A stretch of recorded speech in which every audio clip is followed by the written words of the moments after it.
Hello दोस्तों, नमस्कार। बहुत स्वागत है आपका एग्जाम गुरुजी चैनल के डेली करंट अफेयर्स के वीडियो में। आज 14 मई 2020 है और आज के वीडियो की पीडीएफ डाउनलोड करना मत भूलिएगा। ये पीडीएफ आप हमारे टेलीग्राम चैनल से डाउनलोड कर पाएंगे, जिसकी लिंक नीचे डिस्क्रिप्शन में दी गई है। इसके अलावा ये पीडीएफ आपको हमारी एप्लीकेशन पर मिल जाएगी और एप्लीकेशन आप गूगल प्ले स्टोर से डाउनलोड करना मत भूलिए। अगर अभी तक आपने ऐप डाउनलोड नहीं किया है तो अभी जाइए प्ले स्टोर पर और ऐप डाउनलोड कर लीजिए। ये हमारी टेस्ट सीरीज है 499 में, मध्य प्रदेश की सबसे बड़ी टेस्ट सीरीज। 125 टेस्ट इसमें होंगे, ये आप ज्वाइन कर सकते हैं। और जिन लोगों ने हमारे MPPSC प्री के नोट्स लिए हैं उन लोगों के लिए 399 में अवेलेबल है। आज ही इसे आप ज्वाइन कर सकते हैं। ये हमारे प्रिंटेड नोट्स के बारे में जानकारी है। 1998 में लॉकडाउन पीरियड ऑफर में आप इसको बुक कर सकते हैं। PDF इसकी तुरंत मिल जाएगी और लॉकडाउन में जैसे ही कुरियर की सर्विस स्टार्ट होती है आपके पास ये सारे नोट्स पहुंचा दिए जाएंगे। इसके अलावा ये हमारा फुल कोर्स है, इसको भी आप ज्वाइन कर सकते हैं। 2999 में आपको ये प्रिंटेड नोट्स के साथ आपको फ्री मिल रहे हैं। आगे बढ़ेंगे, बात करेंगे आज के हमारे थॉट ऑफ द डे की। जो आज का हमारा मोटिवेशनल पावरफुल थॉट है कि कुछ लोग केवल सफल होने के सपने देखते हैं। वो मन ही मन सोचते रहते हैं कि वो सफल होंगे तो ऐसा करेंगे, सफल होंगे तो वैसा करेंगे, लेकिन सफल होने के लिए जो करना होता है वो कभी भी नहीं करते। जबकि दूसरे लोग क्या करते हैं, दूसरे लोग जागते हैं और इसके लिए कठिन मेहनत करते हैं। तो यकीन मानिए कि सफलता के सिर्फ सपने देखने से कुछ नहीं होगा, आपको सफलता के लिए जागना पड़ेगा। जागने का मतलब ये है कि लगातार काम करना पड़ेगा, कड़ी मेहनत करनी पड़ेगी, खुद को अविग रखना पड़ेगा और लगातार बढ़ते रहना पड़ेगा। तो आप में से जो लोग ऐसा कर रहे हैं, जो केवल सपने नहीं देख रहे हैं, वो सफल जरूर होंगे। और जो केवल सपने देख रहे हैं, कर कुछ नहीं रहे हैं, उनकी असफलता निश्चित है। इसी थॉट के साथ आगे बढ़ेंगे, बात करेंगे कल के सवाल की। कल मैंने आपसे प्रश्न पूछा था कि एशिया युवा खेलों का आयोजन 2021 में कहाँ किया जाएगा। तो इनका आयोजन जो किया जाना है, चाइना में किया जाना है। डी ऑप्शन सही है। काफी सारे लोगों ने इस प्रश्न का सही उत्तर दिया। उनमें से 3 उत्तर जो आपने पसंद किए हैं, पहला उत्तर पवन राजपूत का है, दूसरा उत्तर विजय प्रजापत का है और तीसरा उत्तर बनवारी लाल बावरिया का है। आप तीनों को बहुत बधाई। और आप भी चाहते हैं इसी प्रकार से आपका नाम, कमेंट और उत्तर यहाँ पर आया करे, तो वीडियो को ध्यान से अंत तक देखो और अंत में जो प्रश्न पूछा गया उसका उत्तर कमेंट बॉक्स में जरूर दो। आगे बढ़ेंगे, बात करेंगे क्विक रिवीजन कल के पढ़े गए करंट अफेयर के प्रश्नों का। पहला प्रश्न है कि प्रधानमंत्री ने कितने रुपए के आर्थिक पैकेज की घोषणा की है। तो ये जो है 20 लाख करोड़ रुपए का पैकेज है। दूसरा प्रश्न, अंतर्राष्ट्रीय नर्स दिवस कब मनाया जाता है। तो ये 12 मई को मनाया जाता है। तीसरा प्रश्न, देश में सार्वजनिक स्थलों पर किन तंबाकू उत्पादों सहित थूकने पर प्रतिबंध लगा दिया गया है। तो ये धूम्र रहित तंबाकू उत्पाद यानी कि जो गुटखा वगैरह होते हैं उन पर। चौथा प्रश्न है कि किस हवाई अड्डे ने भारत और मध्य एशिया के सर्वश्रेष्ठ क्षेत्रीय हवाई अड्डे का खिताब जीता है। और ये बेंगलुरु हवाई अड्डे के द्वारा जीता गया है। पांचवा प्रश्न कि किस राज्य सरकार ने FIR आपके द्वारा योजना की शुरुआत की है। तो ये मध्य प्रदेश सरकार के द्वारा शुरू की गई है। वहीं छठवां प्रश्न है कि किस शहर में प्राणवायु कार्यक्रम लॉन्च किया गया है। तो ये बेंगलुरु में लॉन्च किया गया है। सातवां प्रश्न है कि भारत में कब FIFA अंडर-17 महिला विश्व कप आयोजित होगा। तो ये 2021 में आयोजित होगा। वहीं आठवां प्रश्न है कि किस भारतीय पैरा एथलीट ने संन्यास की घोषणा की है। तो ये दीपा मलिक है। ये थे हमारे कल के पढ़े गए करंट अफेयर के प्रश्नों का क्विक रिवीजन। आगे बढ़ेंगे, आज के प्रश्नों की बात करेंगे। और आज के करंट अफेयर का पहला प्रश्न है कि केंद्र सरकार ने कारोबार के लिए कितनी राशि के ऋण MSME जो सेक्टर होता है उसको बिना किसी जमानत के देने की घोषणा की है। और ये घोषणा की है 3 लाख करोड़ के, यानी कि सी ऑप्शन प्रश्न का सही उत्तर है। डिटेल देख लीजिए क्या है। तो आत्मनिर्भर भारत योजना, इसकी प्रधानमंत्री नरेंद्र मोदी जी के द्वारा घोषणा की गई थी, ये आपको याद रखना है। और इसी योजना के तहत 20 लाख करोड़ रुपए के पैकेज की घोषणा की गई है। इस 20 लाख करोड़ रुपए में से एक बड़ा हिस्सा जो है MSME सेक्टर को दिया जाएगा। इसके बारे में डिटेल्स आज जो निर्मला सीतारमण वित्त मंत्री हैं उनके द्वारा बताई गई है। और इस पैकेज में MSME, MS का मतलब क्या होता है, micro small and medium enterprises, इनके बिजनेस के लिए 3 लाख करोड़ रुपए के कोलेट्रल यानी बिना किसी गारंटी के 100% ऑटोमेटिक लोन की घोषणा की गई है। अप्लाइड प्रोविडेंट फंड यानी EPF जिसे आप कहते हैं, इसमें भी जो योगदान की राशि थी पहले 12% हुआ करती थी, यानी 12% सरकार मिलाती थी और इतना ही लगभग कॉर्पोरेट कंपनी को मिलाना होता था। अब इसको घटाकर जो है 10% कर दिया गया है ताकि लोगों के हाथ में ज़्यादा पूंजी पहुंचे। आगे बढ़ेंगे, बात करेंगे दूसरे प्रश्न की कि सूक्ष्म लघु एवं मध्यम उद्योग मंत्रालय ने कौन सा पोर्टल लॉन्च किया। तो एक नया पोर्टल लॉन्च किया गया है। इस पोर्टल का नाम है चैंपियंस पोर्टल, यानी कि ए ऑप्शन प्रश्न का सही उत्तर है। डिटेल लिख लीजिए क्या है। तो जो सूक्ष्म लघु और उद्योग मंत्रालय है इसने चैंपियंस पोर्टल करके एक नया पोर्टल लॉन्च किया है। और ये पोर्टल एक प्रौद्योगिकी संचालित नियंत्रण कक्ष प्रबंधन सूचना प्रणाली के रूप में कार्य करेगा, यानी टेक्नोलॉजी का इसमें यूज़ किया जाएगा। और यहाँ पर होगा क्या, यहाँ पर पहले चैंपियंस का अर्थ समझ लीजिए, creation and harmonious application of modern processes.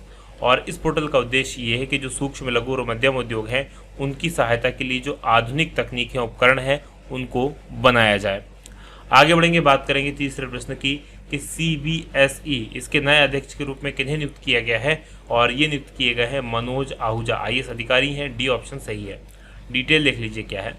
तो ओडिशा कैडर के IAS अधिकारी हैं मनोज आहूजा, और इनको केंद्रीय माध्यमिक शिक्षा बोर्ड यानी कि central board of secondary education CBSE इसके अध्यक्ष के रूप में नियुक्त किया गया है। और वर्तमान की बात करें तो जो लाल बहादुर शास्त्री राष्ट्रीय प्रशासनिक अकादमी है, जिसमें जाने का हर IAS या UPSC की तैयारी करने वाला बच्चा सपना देखता है, उसमें कार्मिक और प्रशिक्षण विभाग में विशेष निदेशक के रूप में काम कर रहे हैं।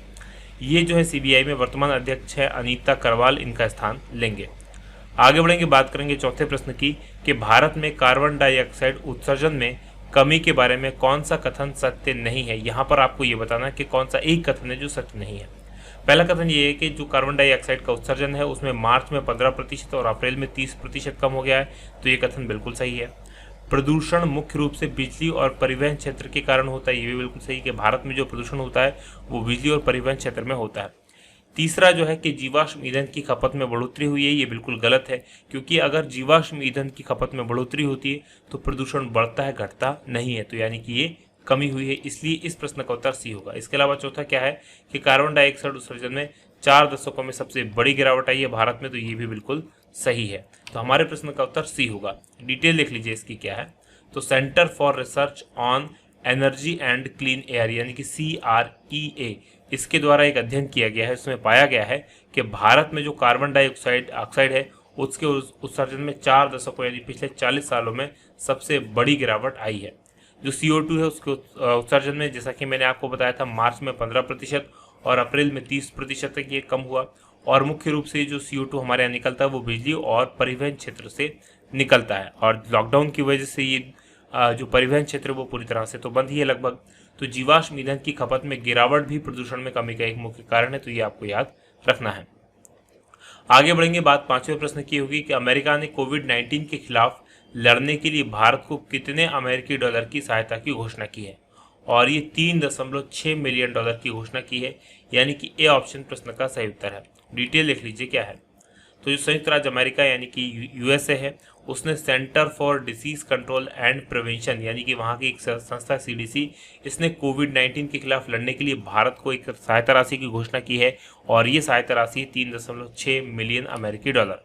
इसका उपयोग किया जाएगा भारत के द्वारा तो कोविड-19 का जो प्रसार है यानी कि जो फैलाव है उसको रोकने, प्रतिक्रिया और तैयारी के लिए इस राशि का प्रयोग किया जाएगा। और इस फंड का उपयोग संक्रमण के निवारण करने के लिए, जो नियंत्रण केंद्र बने हैं उनकी सहायता के लिए भी किया जाएगा।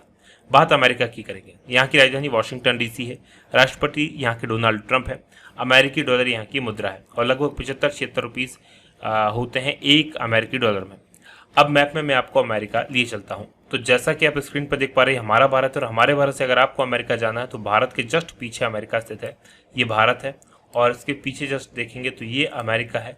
उत्तर अमेरिका में ये देश स्थित है, यहाँ पर देखेंगे ब्लू कलर का, और इसी का एक राज्य ये यहाँ पर है जो कनाडा के साथ सीमा को साझा करता है।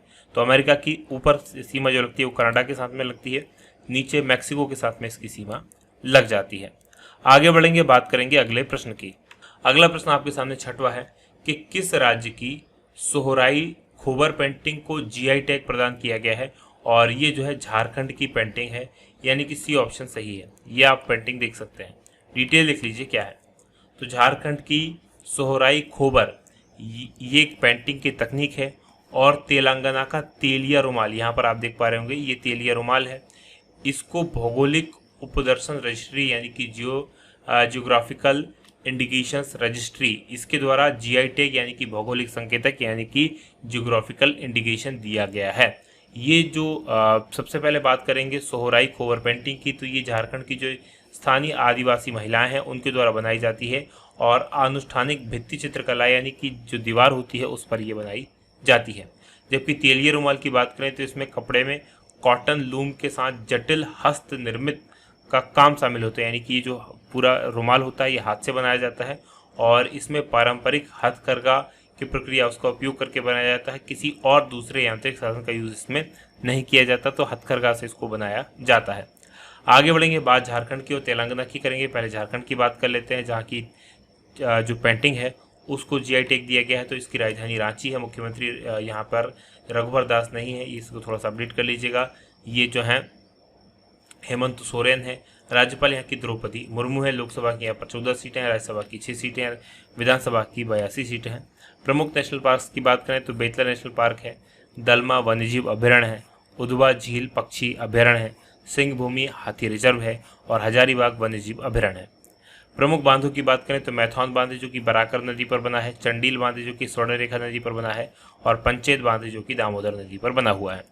वहीं तेलंगाना की बात करेंगे तो मैप में देख लीजिए, तेलंगाना है। ये 2 जून 2014 को आंध्र प्रदेश से अलग हुआ था।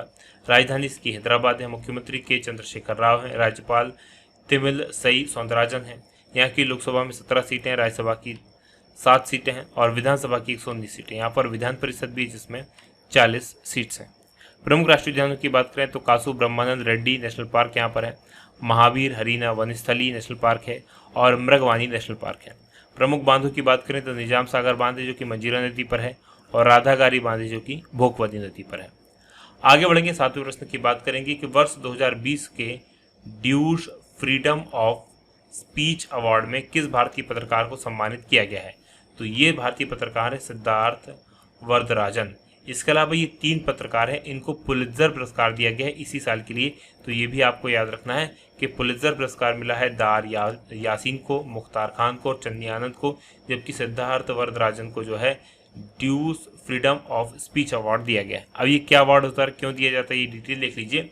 तो दुनिया भर के 14 देशों के करीब 17 पत्रकारों को मीडिया में मानवों के जो अधिकार होते हैं, जो मानव की अभिव्यक्ति की स्वतंत्रता होती है, उसके प्रति उत्कृष्टता प्रतिबद्धता दिखाने के लिए ये जो पुरस्कार है इसके लिए इनको चुना गया है। तो ये आपको याद रखना है, राइट। और इसमें एक भारतीय पत्रकार सिद्धार्थ वरदराजन भी शामिल है।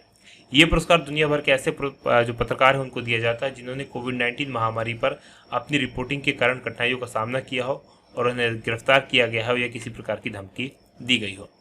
बात करेंगे हम 8वें प्रश्न की कि किस खेल के पूर्व राष्ट्रीय चैंपियन मनमीत सिंह वालिया का कनाडा में 11 मई को निधन हो गया और ये किस खेल के खिलाड़ी थे। तो ये टेबल टेनिस के खिलाड़ी थे, यानी कि बी ऑप्शन प्रश्न का सही उत्तर है। डिटेल देख लीजिए क्या है। तो पूर्व राष्ट्रीय टेबल टेनिस चैंपियन हैं मनमीत सिंह वालिया। इनका कनाडा जो कि देश है, वहाँ का शहर है मॉन्ट्रियल, उसमें निधन हो गया है और 11 मई को इनका निधन हुआ। 58 वर्ष की इनकी जो है एज थी और ये 80 के दशक के अपने समय के स्टार खिलाड़ी हुआ करते थे। ये तो था आज का हमारा पूरा करंट अफेयर का वीडियो। अब बात करेंगे आज के सवाल की। आज का हमारा सवाल है कि किस मोटर कंपनी ने स्पोर्ट्स मोटरसाइकिल ब्रांड नॉर्टन का अधिग्रहण किया है। तो इनमें से किस भारतीय कंपनी के द्वारा ऐसा किया गया है, कमेंट करके आप जरूर उत्तर बताइएगा। और हाँ, ये बताना मत भूलिएगा कि आपको हमारा वीडियो कैसा लगा। आज की बात होगी यहीं समाप्त। आप लोगों का बहुत बहुत धन्यवाद। जय हिंद, जय भारत।